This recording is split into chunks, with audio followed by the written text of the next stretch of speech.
You know, one of the things we have to understand was the theory of mutually assured destruction, the MAD theory, which we kind of existed with the Soviet Union. That does not play when you look at the theocracy that Iran is.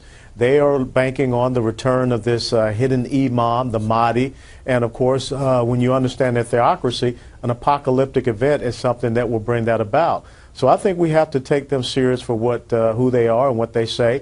And Prime Minister Netanyahu, 15 or 16 years ago, was talking about the Iranian threat. And so time is running out, and I think that it would be a very stupid thing for us not to take them for who they are and for what they contend to promulgate. And I don't feel like President Obama is in the same place on the intelligence as Prime Minister Netanyahu. I don't think they have the same numbers.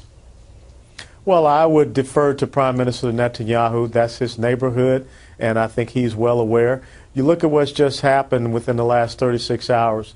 A little over 100 mortars and rockets came flying into southern Israel from Gaza Strip, and those came from radical Islamic terrorists who are backed by Iran.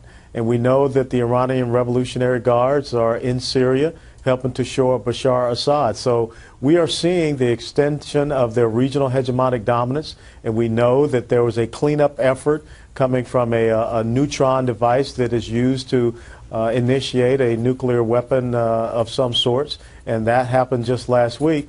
So I think that now comes a time when we cannot be Sir Neville Chamberlain and trust and depend that there will be peace in our times.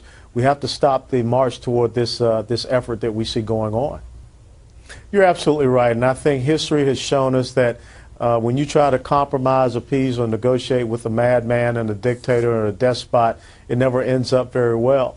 And we also have to come to the grips, Greta, with the fact that before there was Al-Qaeda, the Islamic terrorist group, which had brought about the most serious casualties and death against the American soldiers and sailors, airmen, Marines, was Hezbollah, and they're backed by Iran. We've been in a sort of a war, and with indirectly war with Iran for quite some time since they took those hostages back in the late 1970s.